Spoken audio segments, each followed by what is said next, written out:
Money controls most people. It decides how they wake up, how long they work, how they feel at night, and even what they dream about. But Rich Dad believes something radically different.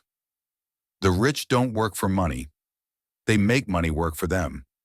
This idea sounds simple, but understanding it can completely reshape how you see your job, your time, and your future. The lesson begins with a test.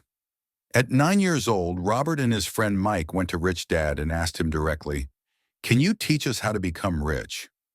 Rich Dad didn't say yes immediately. Instead, he said something surprising. "If you want to be rich, you must learn how to think like the rich." And the first test began. Rich Dad offered the boys a job in one of his small stores. He paid them almost nothing, just a few cents per hour. Poor Dad was furious. "Your time is worth more. You're being exploited. Quit immediately." But Rich Dad was teaching them something far deeper. Most people become slaves to money the moment they chase a paycheck. If a small amount of money can control you, then a large amount can control you even more. The boys accepted the job. And after weeks of hard work for almost no pay, Robert became angry. He confronted Rich Dad. "This is unfair. You're not paying us enough." Rich Dad smiled. "That anger you feel, that frustration, that is the same emotion that controls millions of people every day. They get angry, but they still work jobs they hate because they fear losing money." Fear and desire, the two traps Rich Dad explained the first major lesson of money. People who work for money are controlled by two emotions: fear, the fear of being poor; desire, the desire for things.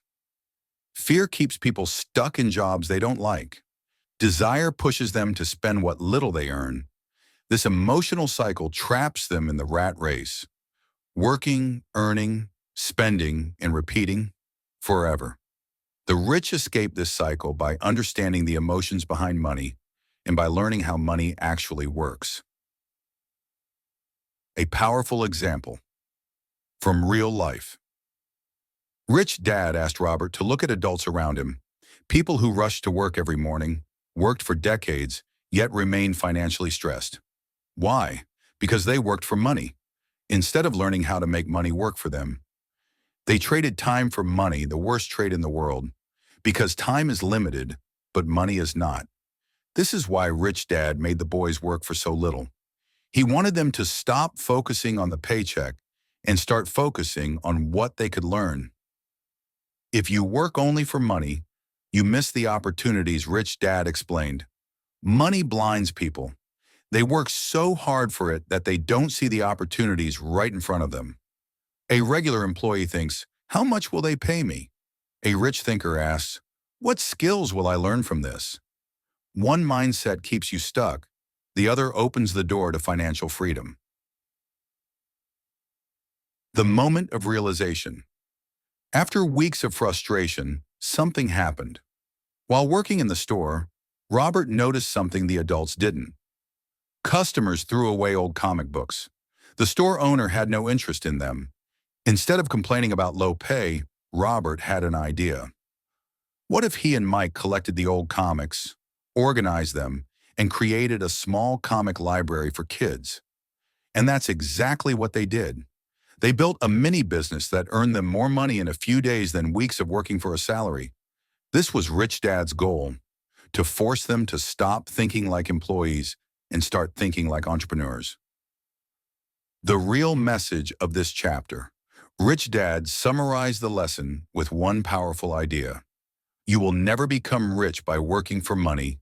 You become rich by learning how money works. Working for money is a temporary solution. Understanding money creates permanent freedom. Most people use money as a reason to work. Rich people use work as a reason to learn. Most people chase a stable paycheck. Rich people chase knowledge, skills, and opportunities. Most people fear losing money. Rich people fear losing opportunities. The rich focus on assets, not paychecks. Rich Dad told the boys, when you learn how money works, you will stop asking, "How much do I get paid?" And you will start asking, "What can I build? What can I create? What can I own?" This chapter introduces the idea that wealth does not come from your income. It comes from your ability to build assets. Conclusion of Part 2. Part 2 delivers one of the most important lessons of the entire book. If you let fear and desire control you, you will work for money your entire life. But if you learn how money works, if you develop skills, if you learn to recognize opportunities, then money will begin working for you. This is the mindset that separates the rich from everyone else. Part 2 is not about quitting your job. It's about changing how you think about work and money.